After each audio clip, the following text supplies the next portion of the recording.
सालों पहले एक नगर का राजा अपने राज्य में रात को अपना वेश बदलकर घूमा करता था। वह वेश बदलने के बाद लोगों से मिलकर अपने यानी राजा के बारे में जानने की कोशिश करता और उनकी समस्याओं को समझता था। एक रात जब वह नगर में घूम रहा था तो अचानक जोर की बारिश होने लगी। उसने देर किए बिना एक मजदूर के घर का दरवाजा खटखटाया। राजा के दरवाजा खटखटाने के बाद घर से एक व्यक्ति निकला जो अपनी पत्नी और बच्चों के साथ रहता था। बारिश तेज थी तो मजदूर ने राजा को अंदर आने के लिए कहा। राजा ने घर में जाने के बाद पूछा, क्या आप मुझे कुछ खिला सकते हैं? मुझे बहुत तेज भूख लगी है। वह गरीब मजदूर और उसका परिवार 3 दिनों से भूखा था और उसके घर में एक भी अन्न का दाना नहीं था। मजदूर के मन में हुआ कि भले ही हम भूखे हैं लेकिन अपने अतिथि को भूखा नहीं रख सकते। अब मजदूर ये सोच सोचकर बेचैन होने लगा कि अपने अतिथि का पेट कैसे भरा जाए। तभी उसने घर के सामने वाली दुकान से चावल चुराने की तरकीब सोची।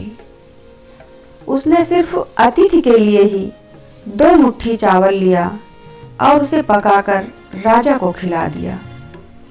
तब तक बारिश रुक गई थी और राजा अपने महल चला गया। दूसरे दिन दुकान का मालिक अनाज की चोरी की शिकायत लेकर राजा के पास पहुंचा। राजा ने दुकान के मालिक और उस गरीब मजदूर को अपनी सभा में प्रस्तुत होने का आदेश दिया।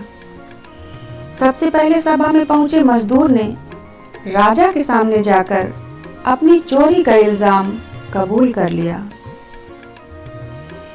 और बीती हुई रात की पूरी बात राजा को बता दी।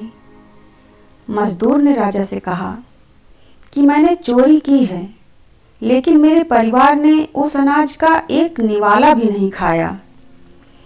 गरीब मजदूर की बातें सुनकर राजा बहुत दुखी हुआ और उसने मजदूर को बताया कि अतिथि के रूप में मैं स्वयं तुम्हारे घर आया था। इसके बाद राजा ने सभा में पहुंचे दुकानदार से पूछा कि क्या आपने अपने पड़ोसी को चोरी करते हुए देखा था? दुकानदार ने जवाब दिया कि हाँ, मैंने इसे रात में चोरी करते हुए देखा था। दुकानदार की बात सुनने के बाद राजा ने कहा कि इस चोरी के लिए पहले मैं जिम्मेदार हूँ और फिर दूसरा तुम हो, क्योंकि तुमने अपने पड़ोसी को अनाज की चोरी करते हुए देखा मगर कभी उसके भूखे परिवार को नहीं देखा। तुम अपने पड़ोसी होने का धर्म बिल्कुल निभा नहीं पाए। इतना कहने के बाद राजा ने दुकानदार को सभा से जाने के लिए कहा और मजदूर की अतिथि निष्ठा भाव तथा सच्चाई को देखकर उसे एक गाय तथा बहुत सारा धन इनाम के रूप में दिया।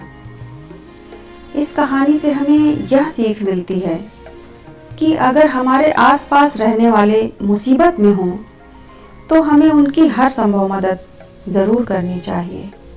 धन्यवाद। जय हिंद। वंदे मातरम।